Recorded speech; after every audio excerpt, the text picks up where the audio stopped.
Hey, Brian.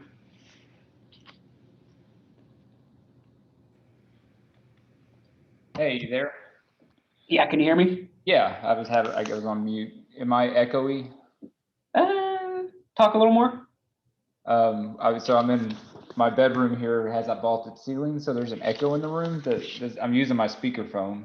It's really not bad. Okay. It's not like an actual echo. Okay. It just sounds very cavernous, so I hate wearing the headset. It makes my ears hurt. All right, get my video going. Oh, you're all dressed up. I figured I'm wearing shorts, so. That's funny. So I have it. So since I was going, doing the PPPs first, I'm gonna run through the introductions and Okay. Good afternoon, thanks for having us, that kind of thing. Sounds good. And then I guess we'll find out who's going to control the slides. Okay, so like we send it to them, and then yeah, because I guess we're just attendees, I guess. Yeah. I'm sure she could allow us to share. I'm going to go ahead and open it. Yeah, okay, yeah, share screen. Yeah.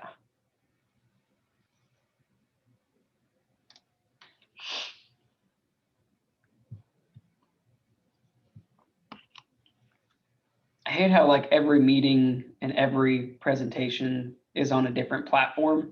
So I never know like, okay, what buttons do what? What am I supposed to do here? I guess this is Zoom. Yeah, and so I have my notes and my own on a separate PowerPoint slide. I use a little notes feature, so I don't know if is that how you do yours? Yeah, I've got the slides up. So I've got my laptop open, and then I have the slide up in the one above. So it doesn't look like I'm looking off to this. Yeah, that's what I'm going to do. I'm going to but if I have to run the slideshow, I'm not going to run it off the slideshow with my notes. I don't know how that works. If they can see my notes, I don't know. I'm not a PowerPoint whiz here. Yeah, neither am I. Yeah, so I'm going to put it in front of my face so I can see it.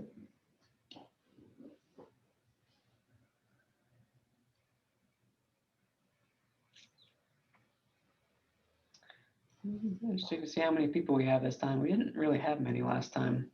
Yeah, we didn't. And I know Katie asked her for the participant list, but I haven't seen it. I don't think she sent it.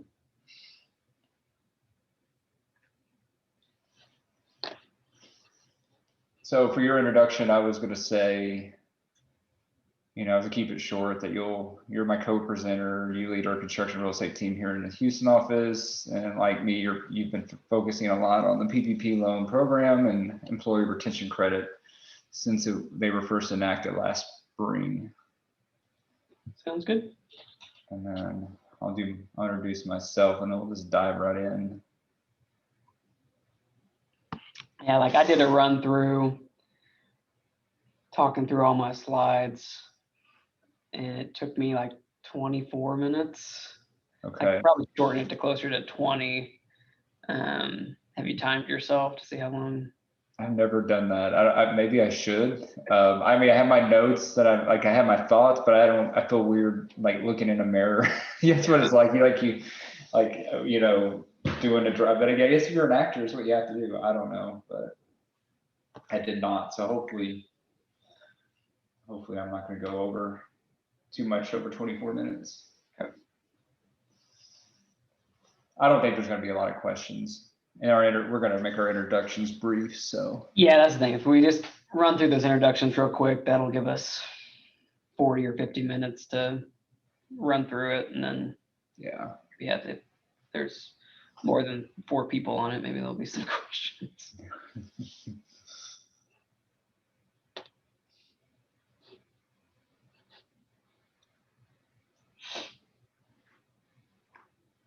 Well, I was hoping she'd get on at least 5 minutes before.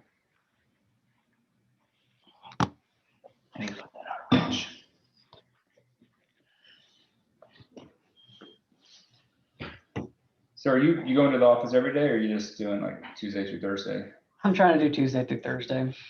Yeah, I'm doing Tuesday, Wednesday, Friday, although I don't know if I'm coming in tomorrow because my air conditioning in my car went out, so I might have to deal with that, take it in, yeah. I turned it on yesterday, I was like, oh great, it doesn't work. So.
Good morning. How are y'all? Good morning. Doing good. Doing well. Good. We're excited about the opportunity to meet y'all and also get the word out. We were blessed to have been recipients of the first PPP and of course have applied for the second one. And I guess it's good news that they're putting a priority on the 50 or under employees.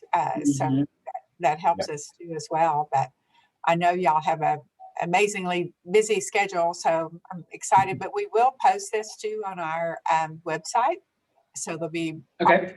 for. I just think people are so busy now with Zoom meetings. It's just amazing. So they really appreciate it when they can view it, on their own time. Because they're obviously trying to keep their own business afloat right now. That's right. Yeah. It did a shame too that a lot of times I think marketing and accounting are two of the things we let slide, and they're probably two of the most important things, to keep a business going. But we would love to have y'all too, as now we're launching the Women's Business Center. I know there'll be many opportunities, not just for the PPP funding, but for other needs that new businesses will need, too. So we may call on you for some one-on-one. Obviously, Amanda Eves, is chairs our Bay Area chapter, so we're very lucky to have her. And of course, Kimberly is always a great support too. So yeah, great. No, we're happy to be here. Glad to be here. Yeah, good. Well, I have a daughter named Taylor. Women started stealing that name or using that name now. Everything that's addressed to her says he, but I love the name. So yeah, growing up, it was at my age, it was more kind of 50-50. It was kind of half boys, half girls at my age. Yeah. Of course, it's Taylor Swift now, obviously, is going to trump everything, with her name. But at the time, there was a girl on one of the soap operas that I used to watch. And I think that started the trend. It's amazing how media influences, the world. It's great. So, well, I see we have our people, and I know Shayla is going to empower everybody on the meeting today. So I just wanted to say hi. And so I'm just going to listen in and hand it over to Shayla. I know we still have, I think, a minute, but I see some faces here that are wanting to learn. So Shayla, I'm going to hand it over to you. And thank y'all again. You're welcome. Good afternoon. Thank y'all so much for joining. I'm excited to hear your presentation. Thank you. Glad to be here. Yes. My name is Shayla White, and I'm the Executive Director over the Women's Business Center. So I'm really happy that you're going to be giving this information to people to help them out. Yeah, happy to be here. And do I pronounce your last name Kapchinsky? Yes, that's right. Got it. Yes. I've been practicing. It's very rare that someone can do it without help, you know. Yes, I've been practicing, and I actually reached out to someone at BKD to ask them, but I think y'all are having y'all's own webinar this morning or right now. Yes, there was a roundtable going, I think this morning, and there's another one this afternoon that we're doing for clients. Yep. I got it. Yep. Well, we will go ahead and get started. As people log in, we'll let them introduce themselves. So good afternoon, everyone. My name is Shayla White, and I'm the Executive Director of the Women's Business Center here at the Greater Houston Women's Chamber of Commerce. And we are excited that you are here today. And I would like to give everyone an opportunity to quickly just introduce yourself, say your name and what company you are with. So I will just go in order as I see them here on my screen. So Kim, do you want to start? Sure. I'm Kim Tweedle. I own a company called Advocates for the Independent. We're a caregiving agency here in Houston. We send caregivers to the home to help people age in place. Thank you so much, Kim, for being here. Amanda? Hi, my name is Amanda Labrie, and I'm co-founder and vice president of the Energy Think Tank. We are an organization that puts on energy events to conduct new researches on the new technology, such as flaring, water recycling, geothermal, solar, reaching out into the brand new world and seeing what is next to come. And my partner, Amanda Scott, is also here on the line as well. Wow, thank you. Amanda, do you want to go next? Amanda Scott? Sure. Amanda Scott, I'm 32 years old, and Amanda and I have been co-founders of the Energy Think Tank for the last 3 years. Kind of just growing the idea actually. And then in 2020, we really launched with the Energy Think Tank being what it is today to help move the energy transition where we can bridge the gap between industries, because that's what our goal is, to really help companies and help our environment and everyone within the world to have sustainable energy. So, that's me in a nutshell. I'm all about the energy. Thanks. Thank you, Amanda. And Katie? Hi, Katie. Oh, she said to skip her for right now. Okay.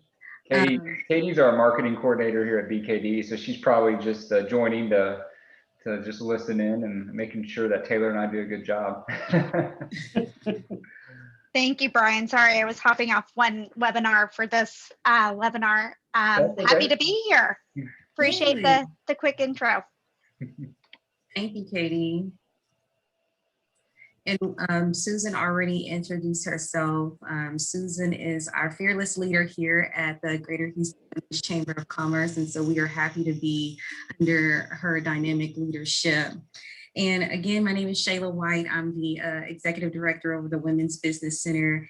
And we are thrilled to be the second Women's Business Center here in Houston. And I'm here to help small businesses, and doing workshops like this is one of the examples of how we do so. We do host 2 educational workshops each month. And so I'm excited to have BKD here today to provide us with an update on the COVID-19 stimulus bill. So I will introduce our speakers today.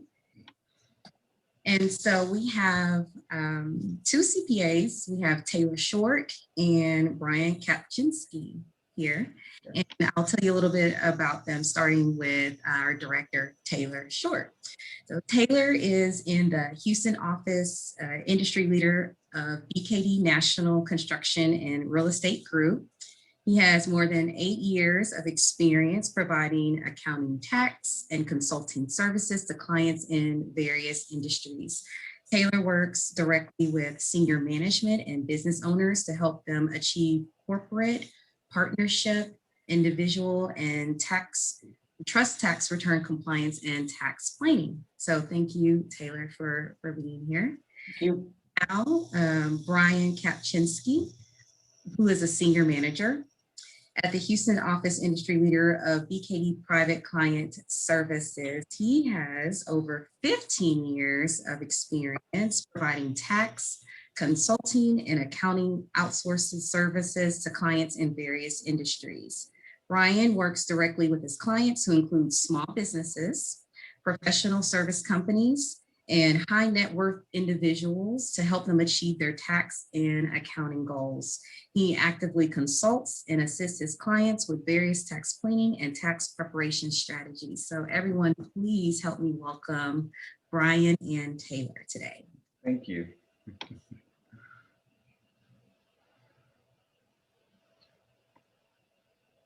Okay. Either one of you want to start? We can. We have some slides to put up. Are you sharing those, or do you want one of us to initiate the slideshow? Sure, we can share it. Okay. Let's see. You'll have to excuse my technology here, my knowledge.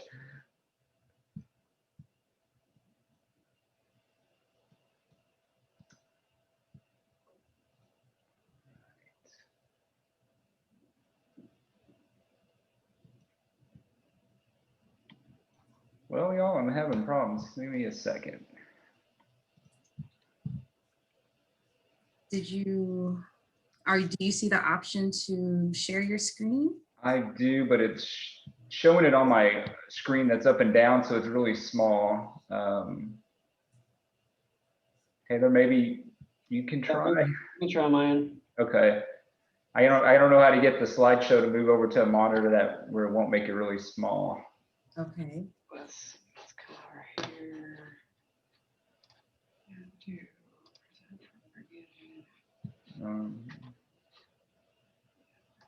What is that?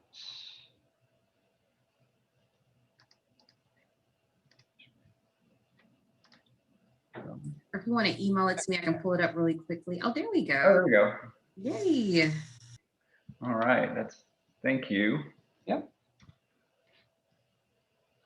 Okay. So I think, thank you all for having us today. We're excited to be here. I think this is our second time actually to present to y'all's group. We did a presentation back in May, not long after the CARES Act was passed, and discussed PPP loans and employee retention credit. So we are happy to be back and appreciate the opportunity and the time today. We can skip introductions since Shayla did such a great job introducing us. So today we're going to go over, of course, PPP loans, round 1 and round 2. And we thought, even though it wasn't a topic in the, Zoom invite, to talk about the employee retention credit. We've, in the last few weeks, have seen a lot of clients really looking at this. The expansion of it has been very favorable for a lot of clients, and more people are now qualifying for it. So Taylor's going to go over some of the provisions of that today, so that we can kind of give you just a overall rounded presentation of the the latest act that was passed at the end of December. All right, Taylor. So the expanded PPP loan program, as well as the expanded employee retention credit, was part of the Consolidated Appropriations Act of 2021. Which was signed into law on December 27th after a little political drama where it looked like we were going to get a veto of it and it might not have passed, but it did pass, thankfully. It contains over 2,100 pages. It goes beyond just PPP loans and employee retention credit, but it funds the government through September of 2021. There is provisions in there for related to COVID. You know, of course, PPP loans, employee retention credit. It expanded some other credits, the family leave credits, and you know, a little income tax piece of it was they allow, and going forward in 2021 and 2022, business meals will now be 100% deductible, kind of a nod to the restaurant industry to help them. You know, they've been struggling, so they figure if they make meals deductible, people will go take their clients and customers out to eat more. So, all right, Paycheck Protection Program. So this program has been constantly evolving and changing since it was first enacted by the CARES Act almost a year ago now. It's hard to believe we've been in this for a year, this pandemic. You know, the changes, it seems like every month there's something new. The SBA issues new interim final rules. They put some FAQs out. And so it's constantly evolving and changing.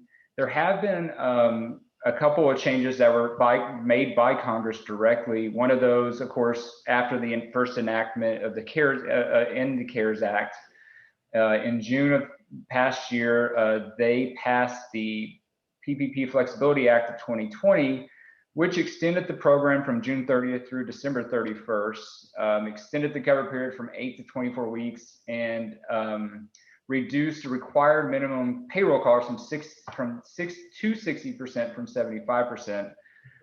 So that was over the summer, and then of course today we're going to go through the latest under the new CAA Act that was passed at the end of December. So diving into that, it expanded the PPP loan application, you know, through March 31st, 2021, and it's also reopened the initial program, as well as created a second round for people who have already obtained the first you know, a PPP loan earlier.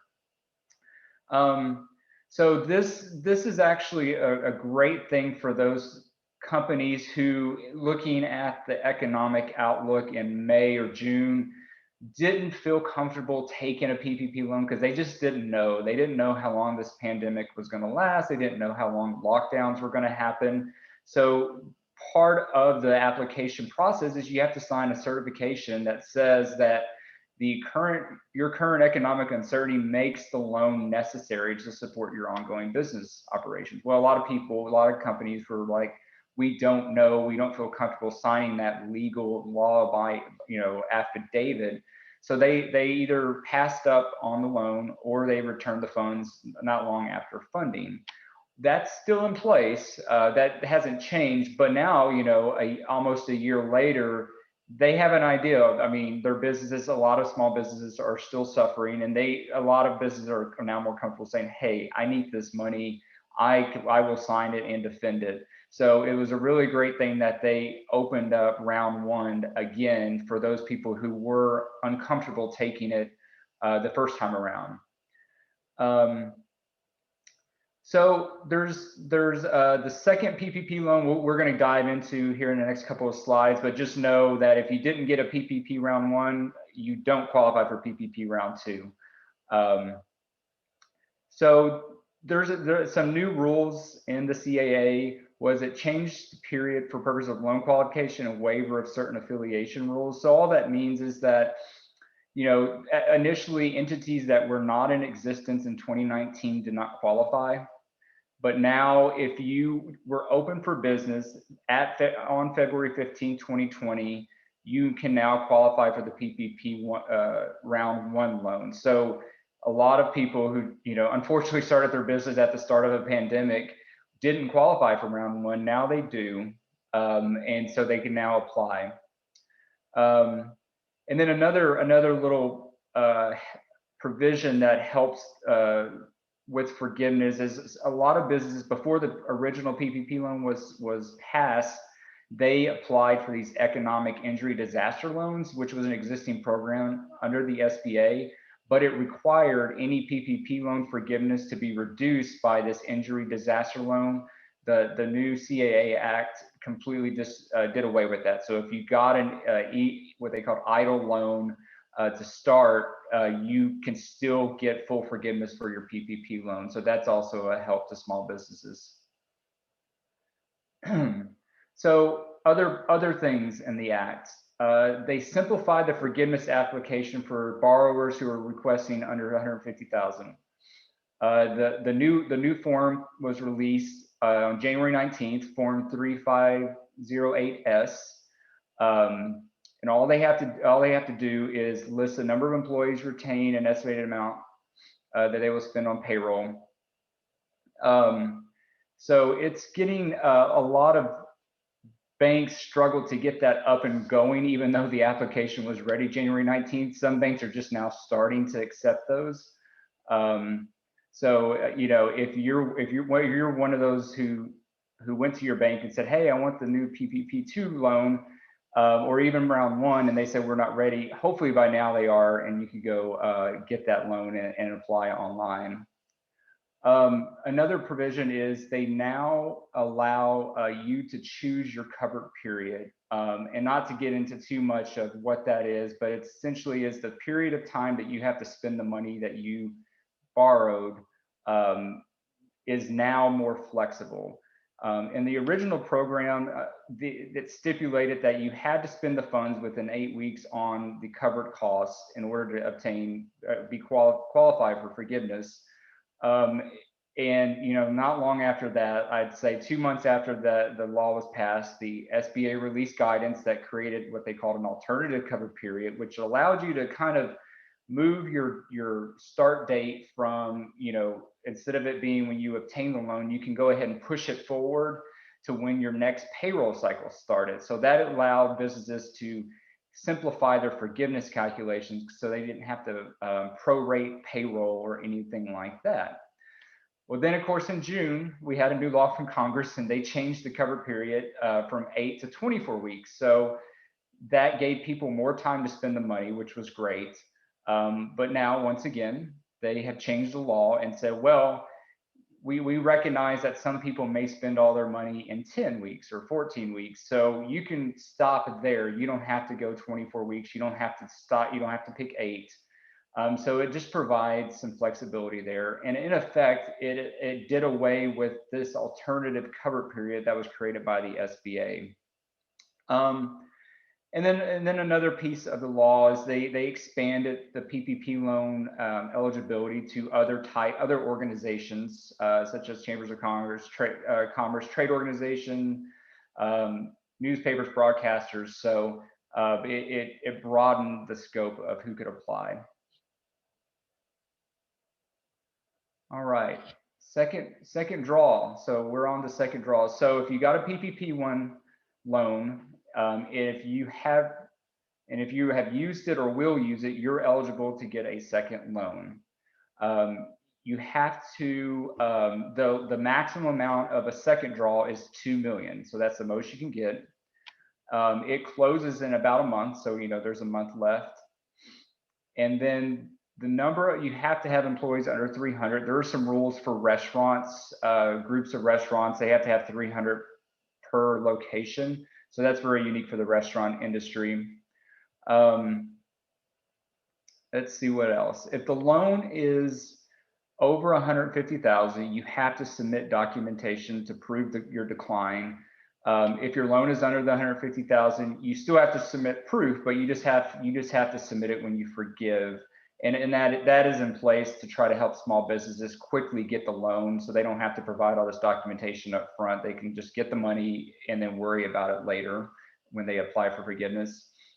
And another provision of the second draw is you have to experience a decline of 20%, 25% or more during 1 quarter of 2020 as compared to 2019. There is an alternative to this. If you don't qualify looking at quarter to quarter, if your business, you can look at the entire year for 2019 on as an annual basis as compared to 2019, and if on an annual basis there was a decline of 25%, you could still qualify. You know, and then gross receipts. That's been a hot topic, and we finally have some guidance. Gross receipts include revenue less returns and allowances. It includes interest, dividends, rent. It doesn't include capital gains, receipts from related companies, or things like deposits you're holding for others. So you can exclude that from the revenue.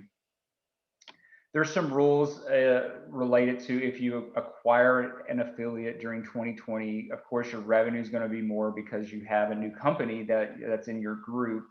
There's some rules around that. So you're not hurt by the fact that you acquired a company. And same thing as if you sell part of your company, you're not penalized for that, you can exclude that. The calculation of loan amount, there's the same rules in place as it was back under the original CARES Act. There's $100,000 a year annual compensation limits. Something that's going to help restaurants and hotels who've been impacted, really been impacted by the pandemic and the shutdown, is that calculation, instead of 2.5 times your monthly payroll, they can now ask for 3.5 times their monthly payroll. So that's helping those hard hit industries there. Some recent news, I don't have these on the slide because this just came out this week, is if you're a sole proprietor and you file a Schedule C, which are Form 1040, if you showed a net loss, you had no employees and you showed a net loss, you did not qualify for a PPP loan. So you know, to add insult to injury, if you're 2019 Schedule C, if you had a loss, you're losing money already. A pandemic happens, you're probably losing more money because you were losing money originally. You could not get a loan as a sole proprietor. They are now, the Biden administration just this week said that they are going to change that, and they're going to let sole proprietors look at their total revenue after returns and allowances and after inventory to calculate their loan amount. So the 2.5 times gets applied to the gross less cost of goods sold in order to get loans, which, you know, those people really need it if they're already losing money. And then something else to note is that starting yesterday, the SBA is limiting applications to businesses with fewer than 20 employees. So if an application is submitted here in the next 14 days, they're going to reject it if they have less than, you know, more than 20 employees. I mean, obviously the goal right now is they're seeing small businesses aren't getting the money, the ones who really need it. The more sophisticated, larger businesses who understand this or have the resources to pursue this are doing it. So they're trying to give these small businesses a window to get in so they can get some of the money that's still out there. Recent figures show that of the that only 140 billion of the 284 billion that was approved in the CAA passed at the end of December has been loaned out. So they're trying to get this money out and into the hands of others. All right, Taylor, thank you. Okay, so forgiveness. So this is huge. This was a huge grumbling, and it was a lot of hand wringing, and a lot of people in Congress were unhappy. So they wanted originally the CARES Act said that forgiveness would be excluded from taxable income. Great, you get a loan, the SBA forgives it, not income. But the IRS came out and said over the summer in Notice 22-32 that their interpretation of the tax code basically said debt forgiveness income is tax exempt in this case. Expenses paid on for tax exempt income are non-deductible. So said another way is, if you used $100,000, you had a PPP loan for $100,000, and you paid your payroll with that, you could not deduct the payroll that was paid from the fund. So essentially your expenses were being reduced by $100,000. And that wasn't, Congress didn't want that. Congress wanted this to be a wash. They wanted no taxable income impact. So in the CAA, they said very succinctly that expenses paid with PPP loan funds are deductible. So that right there has answered it once and for all. So that's probably, I would say, one of the biggest things out of this, the latest change to the program is everything's deductible. It's not includable in income. It has no impact on taxable income. So the forgiveness rules are pretty much the same from PPP1 and PPP2. They did add a few new provisions in here. So 60% of the loan, as I mentioned earlier, has to be covered by payroll costs. So that was changed in June from 75 to 60. But things like retirement, unemployment, life, disability were not considered employment or payroll costs for this 60% threshold or for use of PPP loan funds. They did expand that. So life, disability, vision, dental insurance is now eligible costs. Other costs that they added before, there was rent, utilities, mortgage interest, you could use PPP loan funds to pay. They've also now added operations expenditures, property damage, supplier costs, PPE equipment, in addition to rent, utilities, and mortgage interest. So big win. So you have 24 weeks to use it on payroll, all of your payroll, and then now more eligible costs. So once again, small business win here. Double dipping. So this has been part of the PPP loan program the whole time. You couldn't take credits on payroll that you were using PPP loans to pay for. That is still the case. But the big thing was, if you took a PPP loan, you were not eligible at all for the employee retention credit. There was, even if you used all your money and you were now paying payroll out of cost, you could not do the employee retention credit. You can now. You can go back and amend prior payroll reports, and Taylor might talk to this some, but having a PPP loan does not preclude you from getting the employer retention credit. The one thing that is that you to note is you can't use wages paid from PPP loan funds to get the credit, like it says here. So we're still waiting on guidance on that, on how do you calculate that? Do you have to use all your PPP loan money first? So that's, I think, guidance that's still coming. So we'll see. We'll see what happens with that. They're going to provide some guidance there. Your application is due 10 months after the last day of the cover period. Interest starts accruing initially. So if you aren't eligible for forgiveness, your interest starts the date you received the loan. Payments start 10 months after the last day of your cover period being the 8 to 24 week time frame. And then there's also some clarification for pass-through entities. So it provides them a step up in basis, not to get too technical, but it's a good thing for S corporations and partnerships who receive forgiveness for their PPP loan. They're able to step up their basis for that forgiveness amount, essentially treat it like tax exempt income or other income, which increases tax basis. PPP loan will follow the same rules. All right. Okay, so I kind of summarized everything here in a nice little chart between PPP1, round 1, and round 2.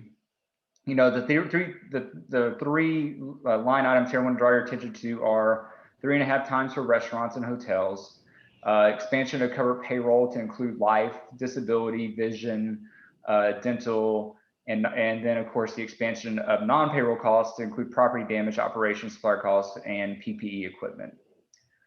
So to close the PPP loan piece of our presentation, the Biden administration has released their American Rescue Plan.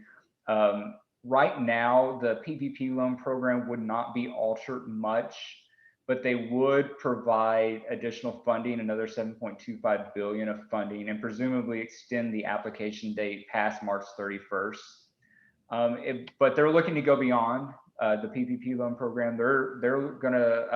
They would like to give $15 billion out in grants to help small businesses, and $35 billion for small business financing programs. So presumably loans that they would have to pay back.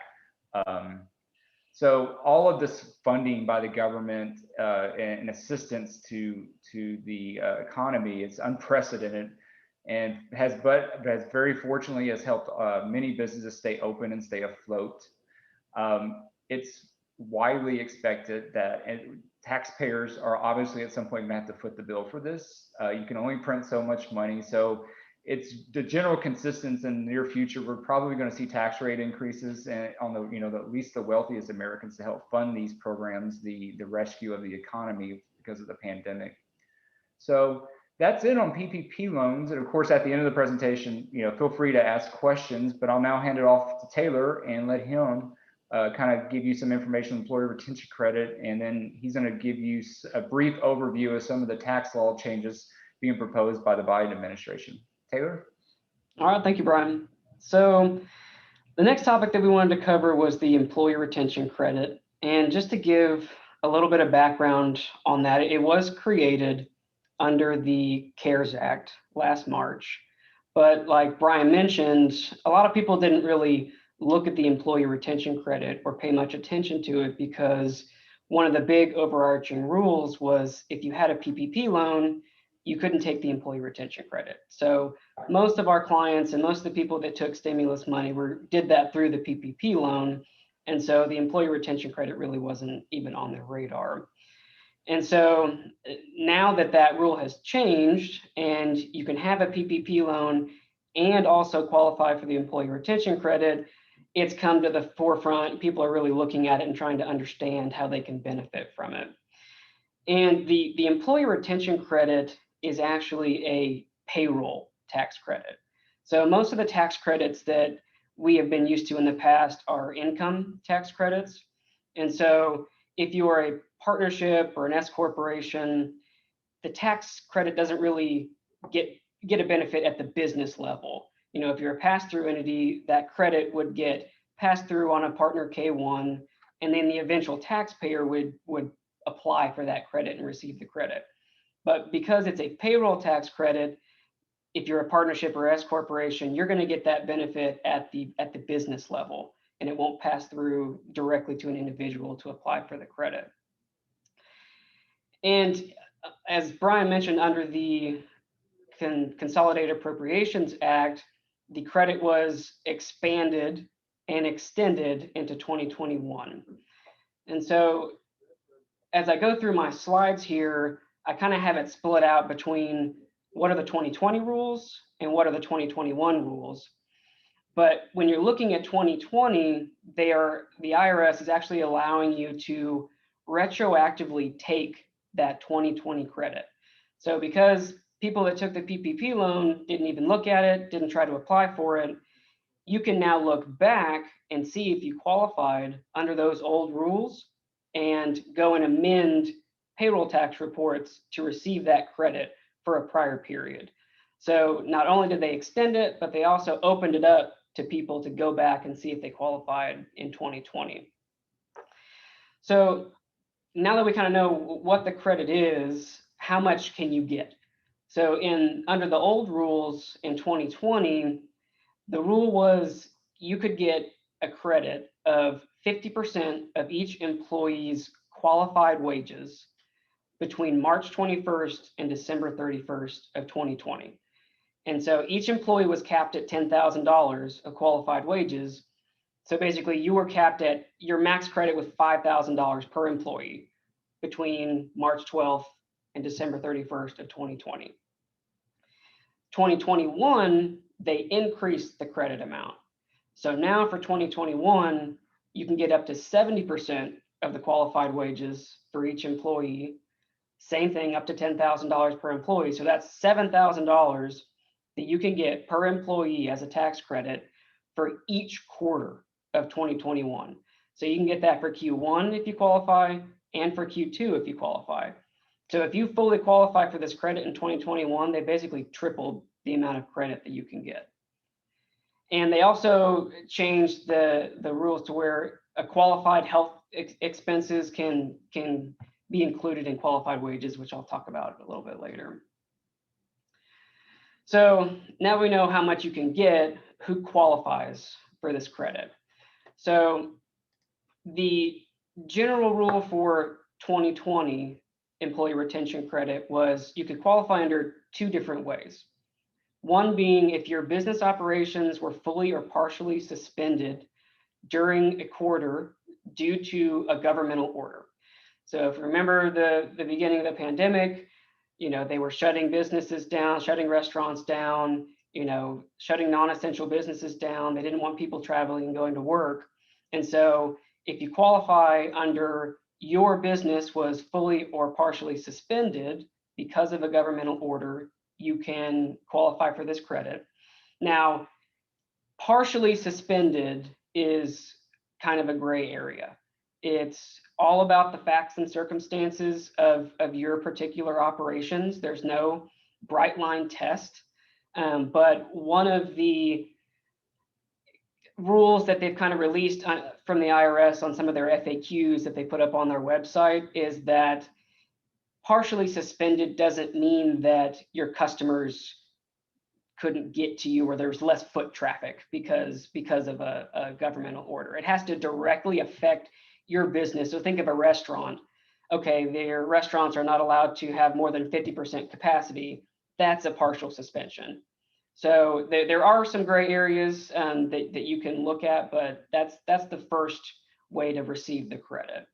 The second way is if your business had a significant decline in gross receipts.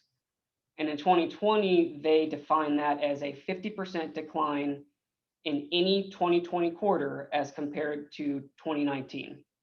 So if your revenues dipped by 50% in any quarter in 2020, your window opens to start taking the employee retention credit. And so because that window was March 12th through December 31st, once your revenue dips 50%, okay, your clock starts, but when does it end?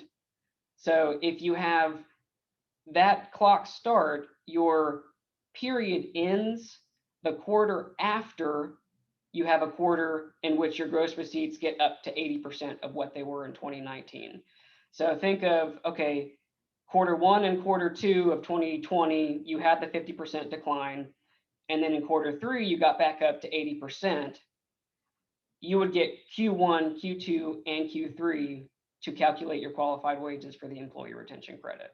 Q4, you wouldn't have that because that's the quarter after you increased to 80% of prior year revenue. So for 2021, they changed the rules a little bit and made it a little bit easier to qualify for the credit. So they still have the rule of if you're fully or partially suspended, that stayed the same. But with the significant decline in gross receipts, that is now a 20% decline compared to that same quarter of 2019. So you're comparing 2021 to 2020 to 2019 now. And so that's a 20% decline compared to the same quarter in 2019. And so that's a much easier threshold to hit now. And each quarter is looked at separately because you can get a full credit for Q1 and a full credit for Q2. You can look at each quarter separately. And there's also an election to look at the previous quarter. So say that you're in Q1 of 2021, you can look at Q4 of 2020 and see if that had a 20% revenue decline to qualify for Q1's credit. And then you can carry that to Q2 as well. You can look back to Q1 to say, oh, well, did Q1 have a 20% decline? Okay, yes, it did. Even though Q2 didn't, you can still calculate the credit because they're letting you look back one quarter.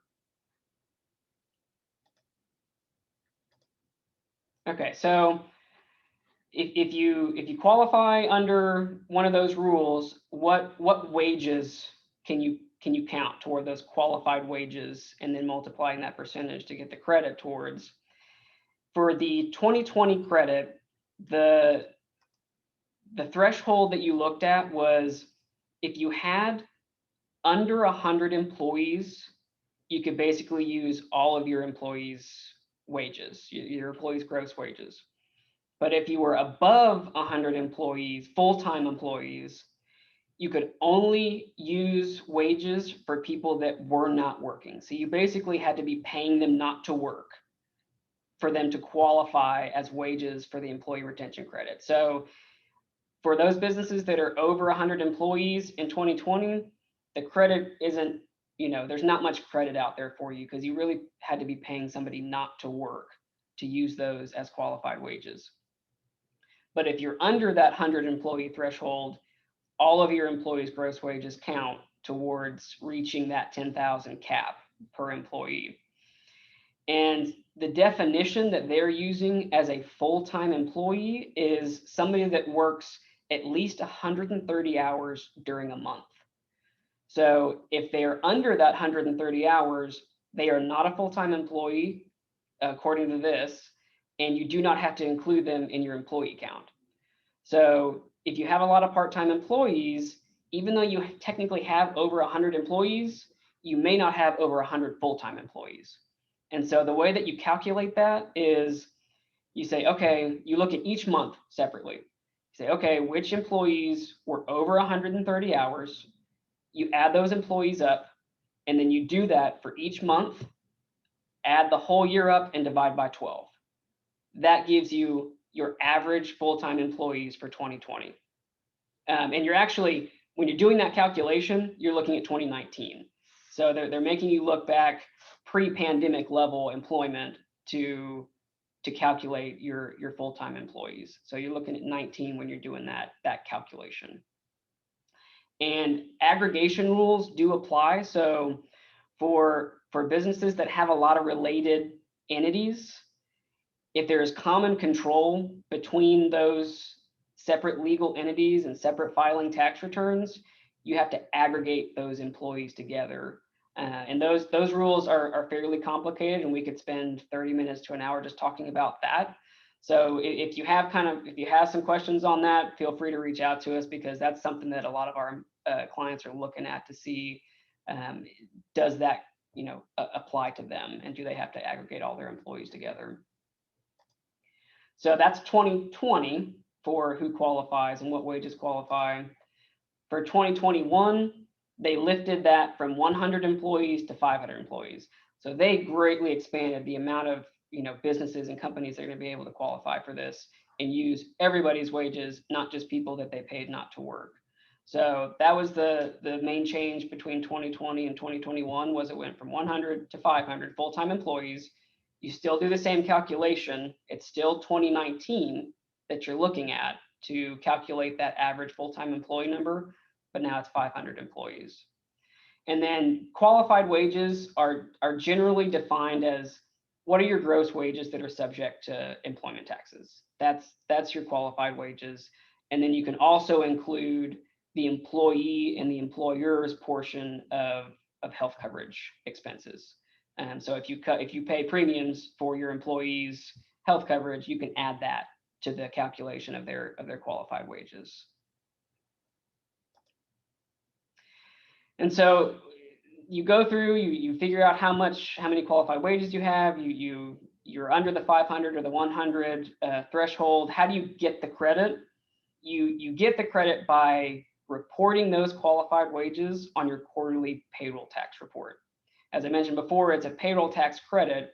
So they changed the Form 941 to include some new lines where you would input, what are my qualified wages for the employee retention credit, calculate the credit, and then it's offset against the payroll taxes and the withholding taxes that you have due on that Form 941. And the credit is a refundable credit. So meaning, if your credit is more than the payroll taxes and withholding taxes that you had to actually pay in, you can get that money back. So it's not limited to the amount of payroll taxes that you have to pay. It's a refundable credit, and you can get even more than that tax that you owed back as a credit.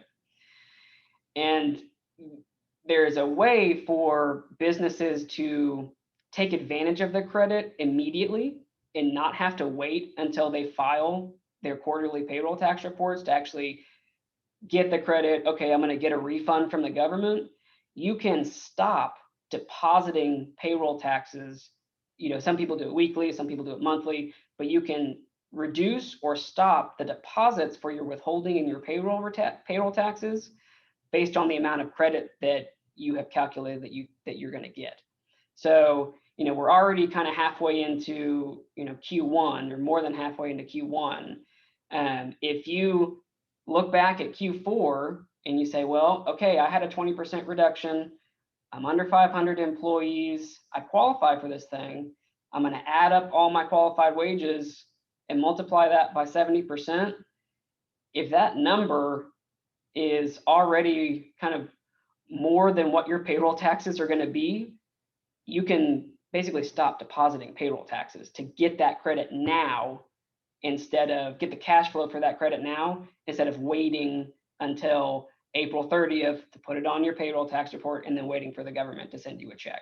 So that's a way that the government is allowing you to benefit from that credit now, get the cash flow now when people really need it. And then the same thing here, kind of put a little bit of a summary together for the different provisions for each one for 2020 and 2021. And so that's really it for the employee retention credit. Under the Consolidated Appropriations Act, there were a few other tax-related items that they snuck in there. As Brian mentioned, business meals are now 100% deductible. That used to be 50%, but now for 2021 and 2022, meals expenses are now 100% deductible. Entertainment is still non-deductible, but meals are now 100%. And then they extended the work opportunity tax credit through 2025. And then 179D studies, which are real estate related type of issue, where if you build a building or retrofit a building with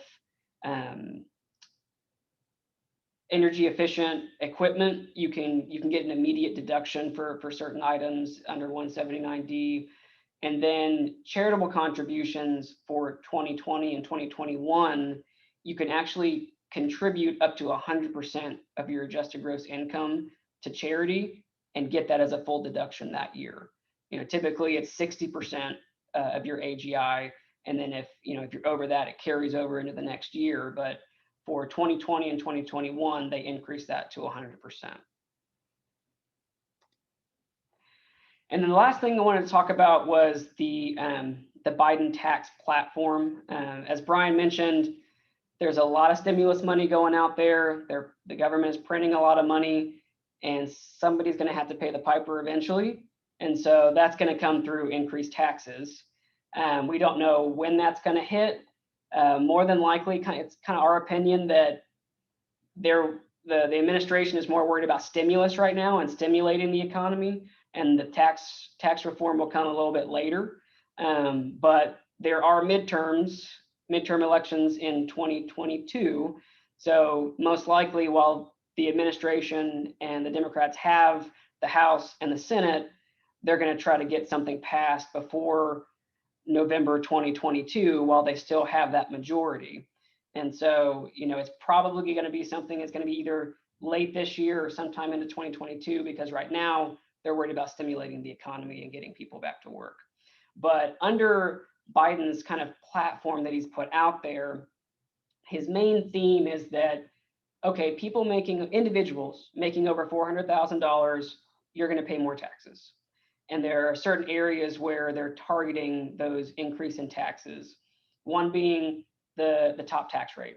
Right now, the top tax rate is 37%. Okay, if you make over 400,000, it'll be 39.6%, which is what it used to be before the Trump tax cuts. If you make over $400,000, you will have your income, your wages, subject to Social Security and Medicare taxes over $400,000. So right now, Social Security taxes stop when you start making about $130,000. Anything over that, you're not subject to Social Security taxes. But under this particular provision, if it got passed, everything over 400 would then also be subject to Social Security taxes. So that gap between 130 and 400 wouldn't, but then once you start making over 400, you'd be hit with more Social Security taxes. The 199A deduction, or the pass-through deduction, which is basically a 20% deduction on qualified pass-through income, would not qualify, would be phased out for people that make over $400,000. So if you make under 400,000, you can still benefit from it, but it would phase out at a certain point. And then itemized deductions would also be phased out for people making $400,000. And kind of, this is all, none of this is set in stone. This, I guarantee you this will change, whether it's the 400,000 number that changes or anything else. This is all going to be a negotiation, but this is kind of their outline of kind of what they're looking for and how they want to increase taxes to reduce the deficit and pay for the stimulus that's gone on. Another big one that they're looking at is capital gains taxes. Right now, the max rate on capital gains is 20%. They're looking at increasing that rate to ordinary income rates, so a maximum rate of 39.6% for people that make over $1 million.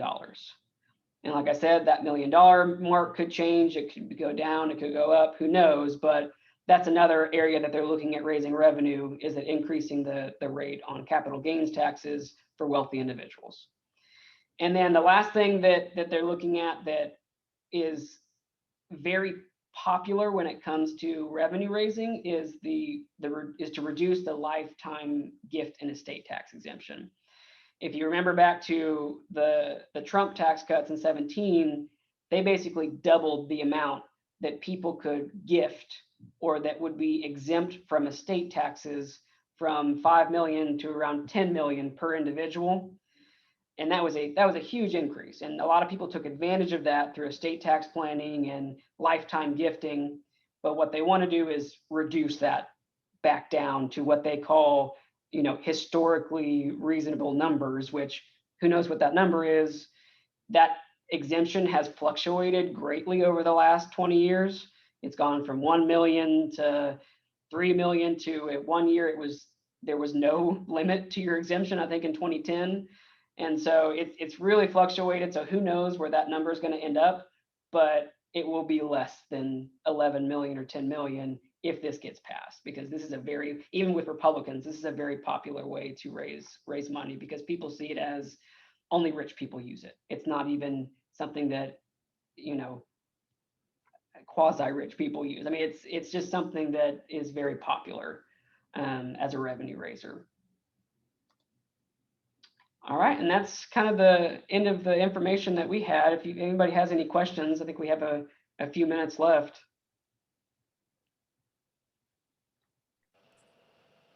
Does anyone have any questions for Taylor or Brian? This was a lot of information, really good information. Does anyone want to take advantage of the time that they have left to ask any questions regarding your business? Yes. Hi, this is Amanda. I have two questions. One, if we were approved for the first PPP loan, will we automatically be eligible after we do the paperwork for round one? Yeah, if you had the decline in revenue.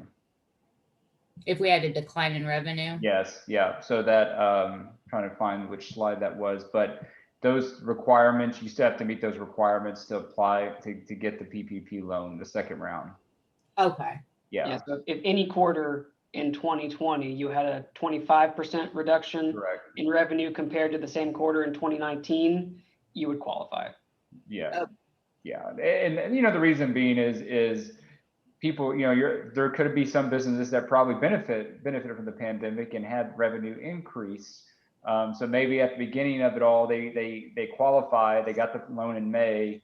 Now business is great. They don't really want to give, don't think they should give loans, forgivable loans to those businesses who actually maybe are benefiting from the pandemic. So yeah, that's why that provision's in there. So you have a 25% decline during the year versus 2019, then you should still qualify. You would qualify for a second round.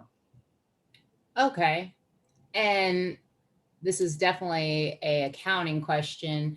So if we have started to earn revenue first quarter of 2021, how do, we're using QuickBooks essentially, how do we prove that the PPP money is going towards payroll as opposed to some of the revenue checks that we're getting in for income.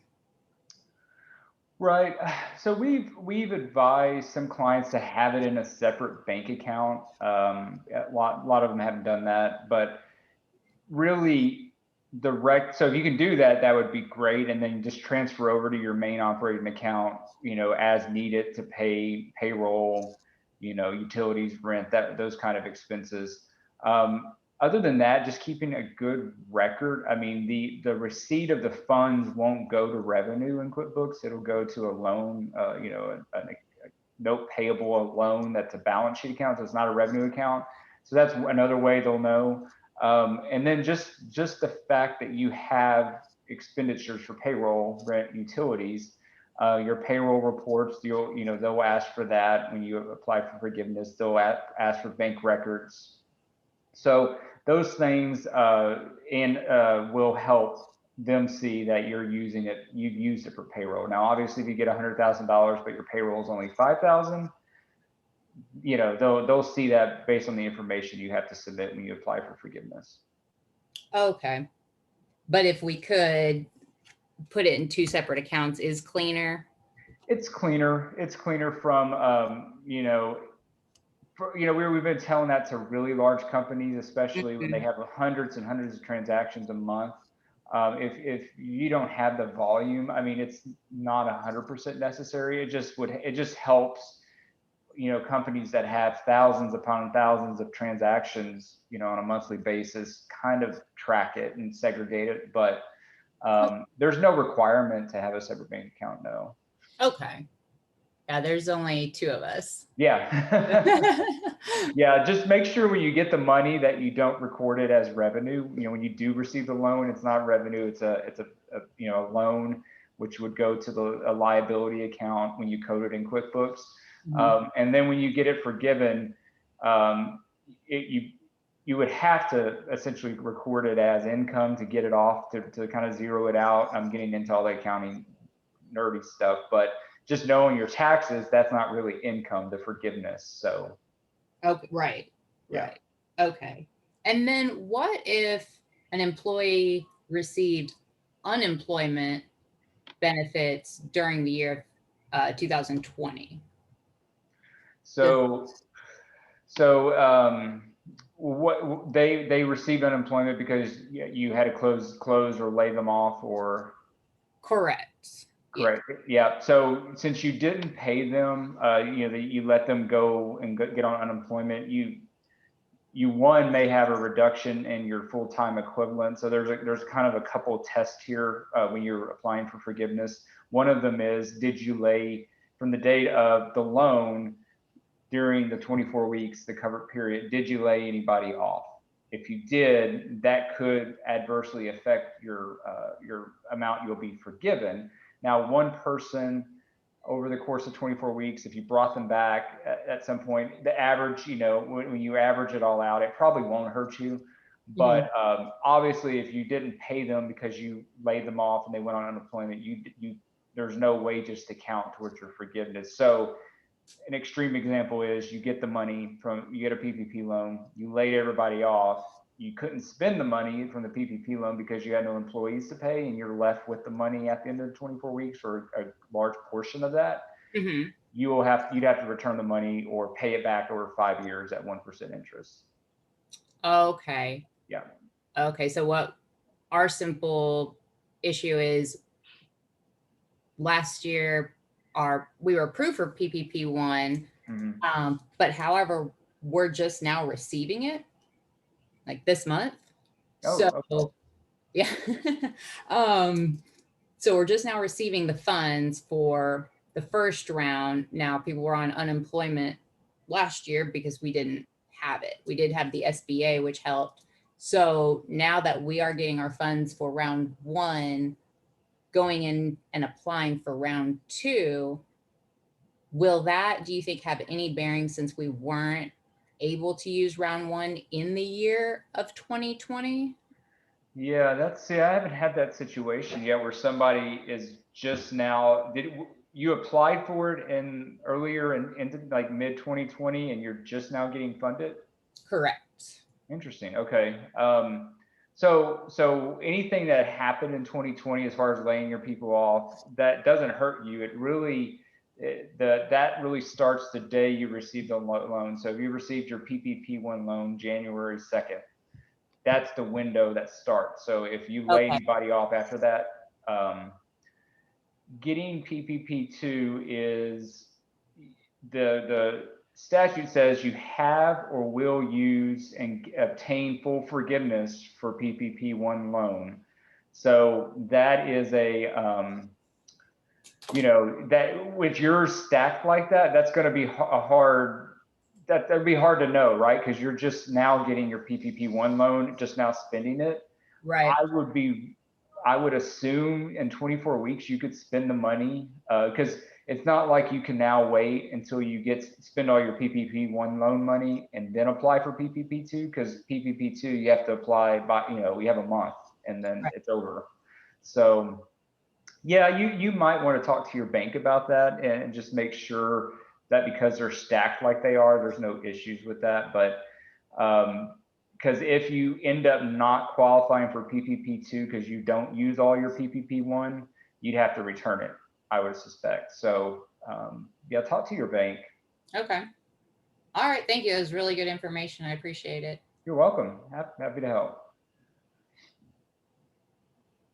Well, I definitely want to thank you for the information, and Amanda, both Amandas. I hope that you're able to get your answers with your bank after hanging up on this call, so that you are in the right direction for your second round for PPP. But I think this is an amazing opportunity for small businesses with this window for those that have employees of less than 20. And so that's wonderful to hear. And I hope that people are taking advantage of this time. So again, Brian and Taylor, thank you so much. And for everyone who was on the call today. And we encourage you to stay connected with us. We have workshops every month, at least 2 every month. And we look forward to seeing you at our next virtual event. So thank you so much for the information. It was very, welcome. Very good. Thank you. Thank you. Welcome. Happy to help. Thank you very much. Yes. No Thanks problem. for joining.